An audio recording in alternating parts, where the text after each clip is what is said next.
तो आप लोग जैसा हमारा आज का टॉपिक देख ही पा रहे होंगे, भारतीय संविधान के विदेशी स्रोत। इसी से समझ सकते हैं कि आज हम क्या पढ़ने जा रहे हैं। ये टॉपिक इसलिए भी इम्पोर्टेंट हो जाता है क्योंकि ये यूपीएससी यूपीएससी आपके प्रीलिम्स मेंस, आपका जो एसएससी का सीएचएसएल का होता है उसमें पूछा जाता है। एक एनटीपीसी होती है जो रेलवे कंडक्ट करवाती है, उसमें आता है। यहाँ तक कि मेरे कई ऐसे साथी हैं ना जिनको मैंने जीडी, जो कि इंडियन आर्मी की जीडी होती है ना, उनमें भी ये क्वेश्चंस पूछे गए हैं। मैंने कई बार देखा है कि उनके क्वेश्चंस पेपर में भी होता है। बट ये पूरा का इतना डीपली जा रहे हैं ना, ये मेन मैं करवा रहा हूँ यूजी के लिए। यूजी क्या होता है दोस्तों? यूजी होता है अंडर ग्रेजुएटिंग प्रोग्रामिंग, जो हम कॉलेज में बैचलर डिग्री करते हैं, वो इसमें मतलब बहुत ज़्यादा डीपली पढ़ते हैं उसमें। तो मैं आज कोशिश करूंगा कि आपको एक बेहतर तरीके से, एक अच्छे तरीके से मैं आपको जो मैंने आज रीडिंग किया है मैं आपको एक्सप्लेन कर सकूं एक अपने अंदाज में। तो बिना किसी देरी की चलो दोस्तों स्टार्ट करते हैं। तो जो हमारा जो पहला रिसोर्स है, जो हमारा पहला स्रोत है, resources of Indian constitution, that's called the USA. English में इसको दोस्तों यूएसए कहते हैं, अमेरिका को यूनाइटेड स्टेट ऑफ अमेरिका ये भी कहते हैं, और हिंदी में हम इसे संयुक्त राज्य अमेरिका कहते हैं। तो इसका जो हमने जो रिसोर्सेज यूज़ किया है ना हमारे देश के संविधान को बनाने के लिए, उसमें सबसे मेन आता है मौलिक अधिकार। जो आपने देखा होगा मौलिक अधिकार आर्टिकल 14 से लेके 32 तक, 14 से लेके 32 तक वो मौलिक अधिकार, वो हम यहीं से लिए हैं, हमने यूएसए से लिया है। जो बेस्ट मतलब ह्यूमंस के लिए जो नॉर्मली होता है ना, कि जो हर किसी को होने चाहिए, वो होता है मौलिक अधिकार। न्यायपालिका पुनर्लोकन, न्यायिक पुनर्वलोकन, ये हमने लिया है यूएसए से। एक और चीज़ ये इसमें क्या होता है, इसमें ये होता है कि अगर सुप्रीम कोर्ट या फिर कोई भी कोर्ट कोई फैसला सुना देती है ना, ये मतलब जजमेंट दे देती है, तो आप उसकी जो अपर कोर्ट होती है ना, जो अपर सिस्टम होता है, आप वहाँ जाके अपील कर सकते हो कि हम सेटिस्फाई नहीं है या फिर कुछ मिस्टेक हो गई होगी, तो आप वहाँ पे अपील करके आप है ना न्यायिक पुनरावलोकन कर सकते हैं। तो ये हमने है ना यूएसए से ले रखा है। तो ये होता है न्यायिक पुनरावलोकन। तीसरा हमारा जो पॉइंट है वो ये है कि संविधान की सर्वोच्चता। हमने जितनी भी डेमोक्रेटिक कंट्रीज है उसमें हम सब में माना है कि जो संविधान है वो सर्वोच्च है, यानी कि कुछ भी ऐसी चीज़, कोई भी ऐसी पावर, कोई भी लीडर नहीं जो संविधान से ऊपर होगा। और संविधान से मतलब क्या, संविधान कहाँ शक्ति पाता है? संविधान शक्ति पाता है सीधे पावर, सीधे पब्लिक से। तो ये एक इंपॉर्टेंट बात है कि संविधान की सर्वोच्चता है, और संविधान भी कहाँ शक्ति पाता है? लोगों से। तो ये आपको हमेशा याद रखना है। न्यायपालिका की स्वतंत्रता, ये भी हमने यूएसए से लिया है। इसमें क्या है कि जैसे कि हमारे पास है ना 3 सिस्टम से हम काम करते हैं। लोकतंत्र के 3 सिस्टम होते हैं। लोकतंत्र में है ना दोस्तों 3 सिस्टम होते हैं। लोकतंत्र के 3 सिस्टम होते हैं। पहला होता है आपका, लोकतंत्र में लिख देता हूँ यार, ये लोकतंत्र में 3 सिस्टम होते हैं, ठीक है? 3 सिस्टम होते हैं। एक होता है आपका कार्यपालिका, एक आपका कार्यपालिका होता है। रुको मैं 1 मिनट सही सही लिख देता हूँ, रुक जाओ बस 1 मिनट। हाँ, तो मैं क्या कह रहा था कि लोकतंत्र में है ना 3 तरह की स्तंभ होते हैं लोकतंत्र के। क्या होते हैं मैं आपको बताता हूँ। एक होता है आपका न्यायपालिका, एक आपका न्यायपालिका होता है, एक आपका कार्यपालिका होता है, ठीक है? और एक जो चौथा स्तंभ होता है ना, वो आपका होता है एक स्वतंत्र, एक होता है राष्ट्रपति। यानी कि 3 तरह के होते हैं हमारे। तो ये न्यायपालिका है ना, अगर स्वतंत्र नहीं रह पाएगी ना तो ये काम नहीं कर पाएगी अपने बेहतर रूप से। तो न्यायपालिका की स्वतंत्रता है ना, ये हमने ले रखी है यूएसए से। अब आता है राष्ट्रपति का निर्वाचन और उसका महाभियोग। इसका मतलब होता है कि जो राष्ट्रपति का चुनाव होता है ना, वो हमारे कंट्री में तो इनडायरेक्टली होता है, तो वो भी हमने ले रखा है यूएसए से, ठीक है? और जो महाभियोग का मतलब होता है दोस्तों कि उसको निष्कासित करना, यानी कि उसको अपने पद से हटाना, उसको अपने पद से हटाना। तो उनको सम्मान देने के लिए हमने महाभियोग कह दिया है कि हम हटा नहीं रहे हैं, इम्पीचमेंट कर रहे हैं। तो ये निष्कासित कहते हैं। और संविधान की सर्वोच्चता, तो ये मैंने बताया ही है आपको, ठीक है? तो ये चीज़ हमने ले रखा है। और उच्चतम न्यायालय और उच्च न्यायालय के न्यायाधीशों को हटाने की विधि भी ले रखी है। देखो अब यहाँ पे एक विधि की बात कर रहे हैं ना, मतलब हटाने की विधि, क्योंकि राष्ट्रपति बहुत ज़्यादा मतलब एक बहुत बड़ी पोजीशन होती है, एक सुप्रीम पोजीशन होती है, रिस्पेक्टिव पोजीशन होती है, इसलिए हम वहाँ पे महाभियोग का यूज़ करते हैं। और बाकी सबके लिए हम विधि मतलब हटाते हैं, उनको इस्तीफा ये वो मतलब बहुत ज़्यादा यूज़ करते हैं। तो वो हमने यूएसए से ली हुई है। आपका एक वित्तीय आपात ले रखा है यूएसए से। तो अभी हमने क्या क्या लिया है मैं आपको विस्तार से बताता हूँ। मौलिक अधिकार ले रखा है, न्यायिक पुनर्वलोकन ले रखा है, संविधान की सर्वोच्चता ले रखा है, न्यायपालिका की स्वतंत्रता ले रखा है, निर्वाचन राष्ट्रपति और उसका उस पर महाभियोग ले रखा है, संविधान की सर्वोच्चता ले रखी है। और उसमें ना दोस्तों हम और भी ले रखे हैं, लेकिन इस पीडीएफ में लिखा नहीं हुआ है। वो है हमने उपराष्ट्रपति है ना, उपराष्ट्रपति उपराष्ट्रपति ये भी ले रखा है कि उपराष्ट्रपति कैसे होगा, ठीक है? और एक और ले रखा है वित्तीय आपात।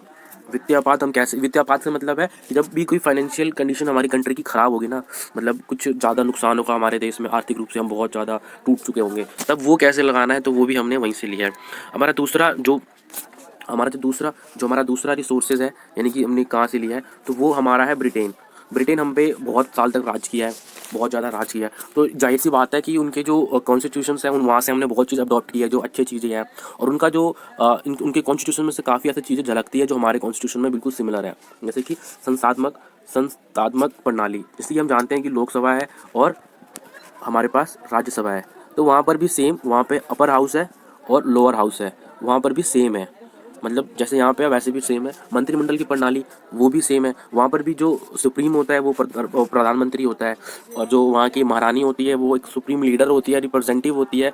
जब भी कभी MOE साइन होती है ना, तो वो उनकी होती है, बट जो मेन होते हैं वो वहाँ के प्रेसिडेंट होते हैं, और मतलब वो प्राइम मिनिस्टर होते हैं। तो ये हमारे कंट्री में बिल्कुल सेम है, संसद की प्रणाली, मंत्रिमंडल की प्रणाली। मंत्रिमंडल से मतलब जो भी सरकार होती है ना, तो वो एक मंत्रिमंडल बनाती है, 28 सदस्यों का, मतलब सदस्य रहते हैं कुछ उसमें, 28 अलग अलग कंट्री के अलग अलग होते हैं, तो वो बनाती है और वो ही लीड करती है कि किसी को जल मंत्रालय दे दिया, किसी को कृषि मंत्रालय दे दिया, किसी को स्टील इंडस्ट्री दे दिया, किसी को साइंस टेक्नोलॉजी दे दिया, किसी को योजना आयोग दे दिया, ऐसे करके पूरा मंत्रिमंडल का सीन होता है, ठीक है। परमाधिकार लेख, ये भी हमने वो यूके से, देखो ब्रिटेन को है ना हम यूके भी कहते हैं, द ग्रेट ब्रिटेन भी कहते हैं, तो आप कभी कंफ्यूज मत होना, ठीक है। इन दोनों भी कहते हैं। एकल नागरिकता हमने वहाँ से ले रखा है, यूके से। एकल नागरिकता क्या होती है? एकल नागरिकता कोई सिंगल सिटीजनशिप ले रखी है वहाँ से हमने। सिंगल सिटीजनशिप से मतलब जैसे कि मैं अभी इंडिया में हूँ, ठीक है, मान लो मैं, ये इंडिया है, ठीक है, और ये हमारा दिल्ली है, ये दिल्ली है और ये हमारा इंडिया है, ठीक है, ये इंडिया है। तो ऐसा होता है ना कि एकल सिटीजनशिप में कि मैं पूरे इंडिया का ही निवासी हूँ, और जब जो दोहरी नागरिकता होती है ना, दोहरी नागरिकता, वो क्या होती है? दोहरी नागरिकता का मतलब है कि एक तो मैं दिल्ली का निवासी हूँ, ठीक है, तो मेरे पास एक यहाँ की नागरिकता होगी, और एक है मेरे पास इंडिया की, तो वो होती है दोहरी नागरिकता। जैसे कि है ना, थोड़े दिन पहले अभी जम्मू कश्मीर में था कि उन वहाँ के बंदों के पास है ना दोहरी नागरिकता होती थी। एक तो वो डोमेस्टिक होते थे जम्मू कश्मीर के, ठीक है, और एक इंडिया के, उनका फ्लैग भी अलग था। मतलब बहुत सारे ऐसी चीज़ें थी, जो बहुत सारे ऐसे प्रिविलेज थे जो जम्मू कश्मीर के सिटीजन्स को दिए हुए थे इंडियन गवर्नमेंट ने, through the announcement, through the amendment और कॉन्स्टिट्यूशन। तो वो सब आपको देखना नहीं है, आपको बस ये देखना है। तो अभी हमने क्या क्या देखा इसके अंदर में, जो हमने यूके से लिया हुआ है। यूके से हमने संस्थात्मक जो शासन प्रणाली है वो ली है, एकल नागरिकता ली है, परमाधिकार लेख ली है, ठीक है, और विधि निर्माण की प्रक्रिया ली है, यानी कि 6 चीज़ हमने ले रखी है यूके से। तो आपको ये याद रखना है। अब चौथा आता है हमारा आयरलैंड। आयरलैंड एक कंट्री है, छोटी सी कंट्री है, बट देखो हमने यहाँ से भी सीखा, मतलब हमने है ना अपनी कॉन्स्टिट्यूशन को best constitution of the world बनाने की कोशिश की है, और हमारे संविधान निर्माताओं ने बहुत मेहनत की है, ठीक है। तो इस बात का आप ध्यान रखिए कि कॉन्स्टिट्यूशन है ना बहुत कुछ कहती है अपने आप में, अगर आप उसको पढ़ो तो। और वो आपको है ना अगर आप चाहो तो जुडिशली इंडियन जुडिशल सिस्टम है, सुप्रीम कोर्ट की जो वेबसाइट ऑफिशियल उस पर भी मिल जाती है। अगर आप कमेंट करोगे तो मैं आपको वेबसाइट मतलब दे दूंगा। आयरलैंड से भारतीय संविधान के लिए नए उपबंध, मतलब भारतीय संविधान से है ना क्या क्या लिए गए हैं। तो नीति निर्देशित सिद्धांत, अब देखो बहुत बंदे कंफ्यूज होते हैं कि नीति निर्देशित सिद्धांत होता क्या है।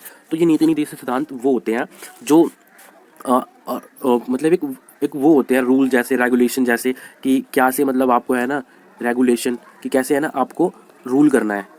रूल इन सेंस ऑफ मतलब स्टेट के लिए होती है, स्टेट के लिए होती है कि कैसे आप मतलब रूल करोगे।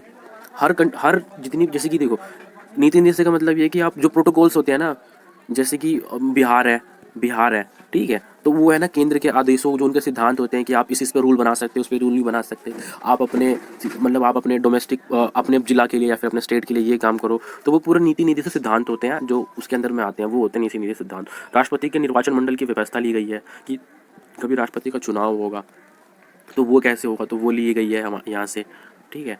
राष्ट्रपति द्वारा राज्यसभा में साहित्य कला, जो हम 12 बंदे लेते हैं ना लोग राज्यसभा के अंदर में, जो हम 12 बंदे लेते हैं राज्यसभा के अंदर में साहित्य कला विज्ञान से, तो वो हमने ले रखी है।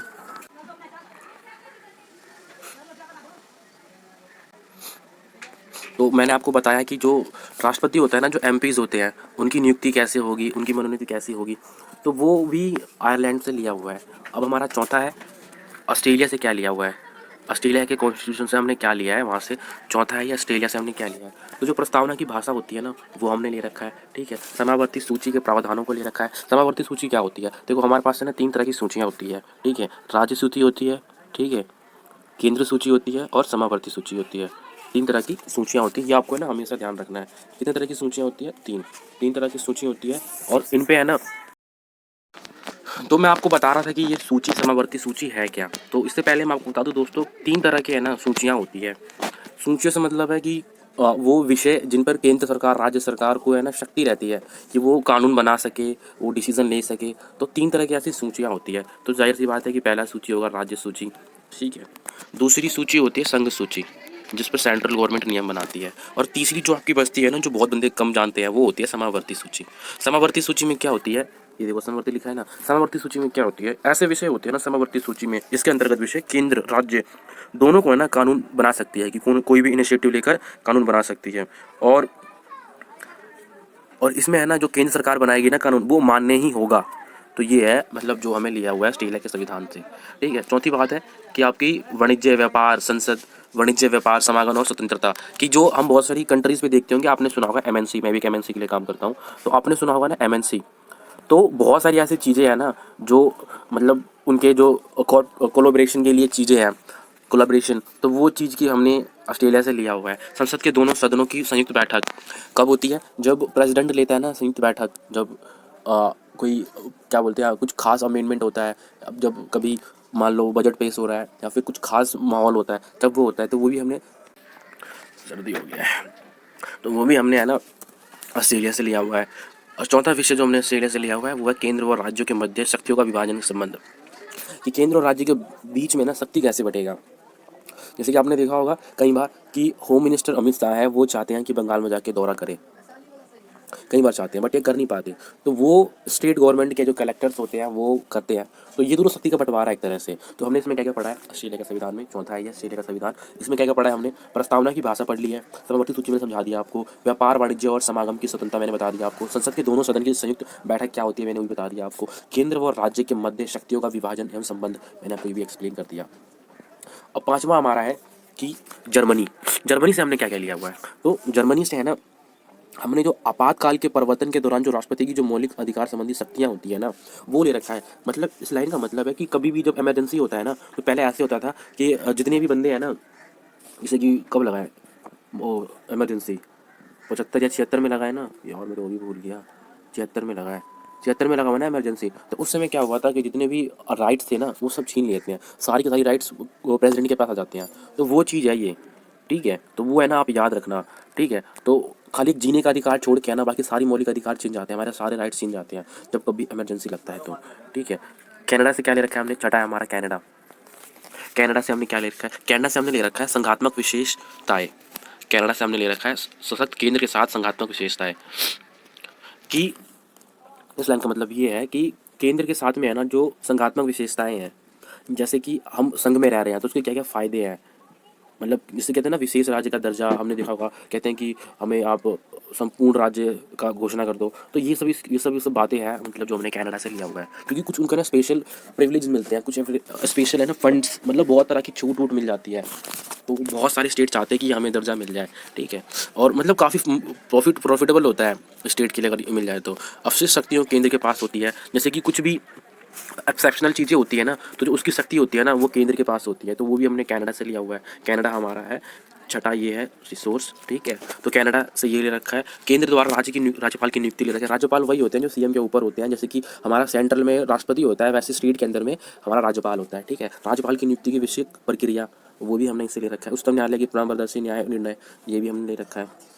कभी ऐसा होता है ना कि कभी ऐसा होता है कि हाई कोर्ट, तो फिर हाई कोर्ट में या फिर डिस्ट्रिक्ट कोर्ट में कभी कभी ऐसा होता है कि जो वहाँ के वो होते हैं ना जज, वो डिसीजन लेने में है ना मतलब कंफ्यूज होते हैं या फिर वो डिसीजन लेने में असमर्थ होते हैं, तो वो राय लेते हैं उच्च न्यायालय से, यानी कि सुप्रीम कोर्ट से। उच्चतम न्यायालय का मतलब होता है सुप्रीम कोर्ट, ये बात आप ध्यान रखना।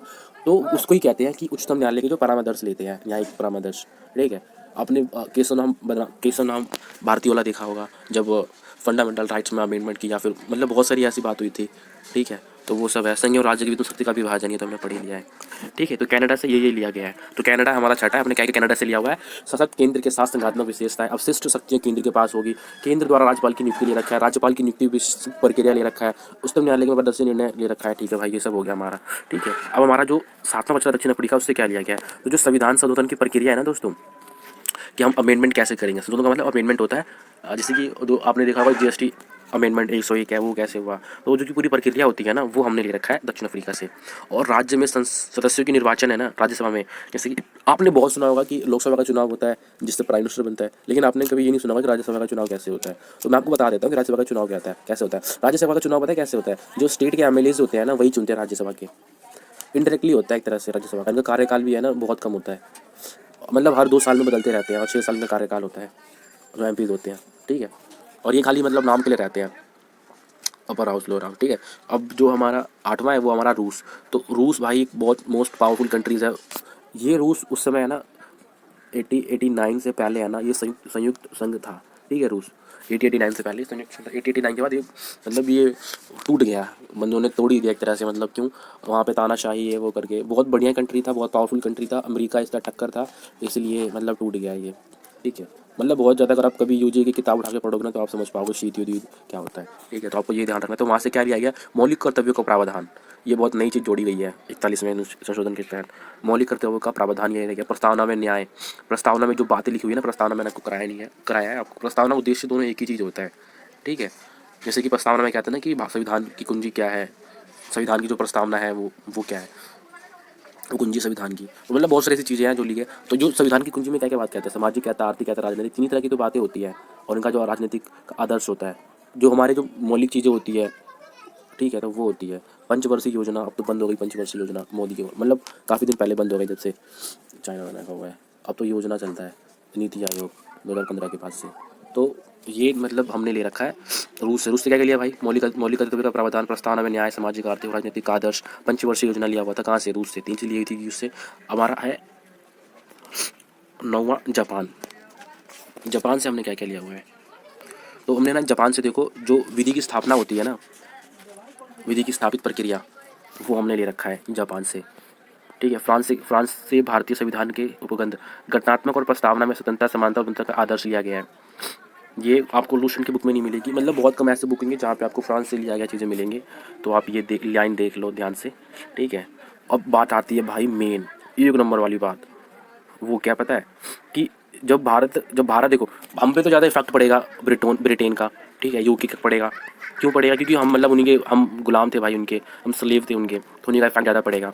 तो जो 1935 में आया था ना भारतीय संविधान अधिनियम, 1935 में जो आया था, जिसमें तकरीबन मैं आपको बताता हूँ, देखो जो 1935 का भारतीय संविधान अधिनियम था ना, उसमें बहुत सारी ऐसी ऐसी बातें थी ना जो आज तक है ना हमारे मतलब सिस्टम में चल रही है। तो उसमें क्या क्या था 1935 में अधिनियम, उसमें 300 है ना 321 अनुच्छेद थे, ठीक है। उसके अंदर में याद रखना भाई 300 अनुच्छेद यानी कि आर्टिकल, मैं दोबारा बढ़िया से लिख देता हूँ यार, ठीक है।